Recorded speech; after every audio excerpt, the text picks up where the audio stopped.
दिल के मरीज और लकवा पैरालिसिस जिसमें हाथ पैर काम बिल्कुल नहीं करता है कि बढ़ जाते हैं। वो इसलिए क्योंकि ठंड में हमारी नसें सिकुड़ जाती है, जैसे हमारा स्किन सिकुड़ जाता है बाहर देखते हैं ना, वैसे नसें भी सिकुड़ जाती है। जब नसें सिकुड़ जाती हैं तो बीपी बढ़ जाता है। अब हमारा बीपी ना बढ़े, नसें ना सिकुड़े, इसके लिए हमें नहाने के तरीके पर बहुत ध्यान देना है। एक दिन में ऐसा नहीं होता है, वो लगातार कई दिन ठंड लगने से होता है। जब भी नहाएं तो सबसे पहले पैर धुले। क्या धुले? पैर। फिर पैर मतलब क्या? टांग नहीं, पीडल ये पाटिए। उसके बाद टांग, फिर हाथ, फिर पेट या कंधे से पानी डालें। सिर सबसे लास्ट में भिगोएं, खास करके महिलाएं बाद में धुलेंगी, है कि नहीं? क्योंकि जब हम नीचे पानी डालते हैं, इधर पानी डालते हुए ठंडा रहता है, उधर ही हमारे शरीर का ब्लड भागता है। नीचे की तरफ भागेगा तो वो गुरुत्वाकर्षण बल के दिशा में भागता है, हार्ट को मेहनत नहीं करेगी। लेकिन अगर जब ब्लड ऊपर को भागता है तो गुरुत्वाकर्षण बल के विपरीत भागता है ना।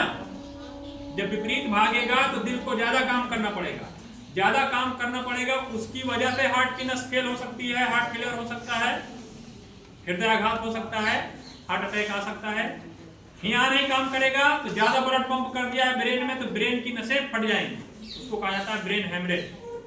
या जितना जाना है उससे ज्यादा जा रहा है, ज्यादा लंबे समय तक जा रहा है तो अंदर ब्रेन की नसों में थक्का जम जाता है, उसको कहा जाता है ब्रेन स्ट्रोक या लकवा पैरालिसिस, फालिस कहा जाता है। गांव की बोलचाल की भाषा में फालिस कहते हैं, लिखित में हिंदी में लकवा, अंग्रेजी में पैरालिसिस। पहचान ये है कि उसका हाथ पैर काम नहीं करेगा।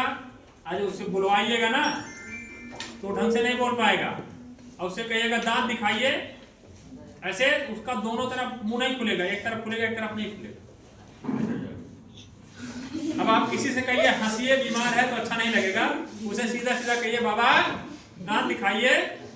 जब दांत दिखाए दोनों तरफ कोट बराबर खुला है, कोई दिक्कत नहीं। अगर एक तरफ खुल रहा है एक तरफ नहीं खुल रहा है तो उसको लकवा मारा है या तो ब्रेन हेमरेज हुआ। आम बोलचाल में आप लोग ने बोला होगा हवा मार दिया है ना, हवा लग गया, उसी को लगवा देते। हमारे लोकलिटी में इधर हवा मार दिया है बोलते हैं, हमारी तरफ कहते हैं फालिस मार गया है। ठीक है, तो कुल मिला के ये एक दिन में नहीं होता जितनी हम बता रहे हैं, ये समस्या धीरे धीरे होती है। आपके नहाने के तरीके से होती है। ठंडी में सावर से बिल्कुल नहीं नहाना है, नहाइए तो गुनगुना पानी से, चाहे ताजा नल का पानी होगा या गीजर से गर्म करके। लेकिन पैर से पानी डालना शुरू करिएगा, पैर से ऊपर की तरफ आएगा, हाथ धुलिए, पैर धुलिए, उसके बाद कंधे से पानी डालिए, दोनों कंधों में पानी डालिए, मतलब इतना पोर्शन पूरा भीग जाए। उसके बाद बाल भिगाना है, खास करके महिलाएं, बाल पहले धुलना है, नहाना बाद में है।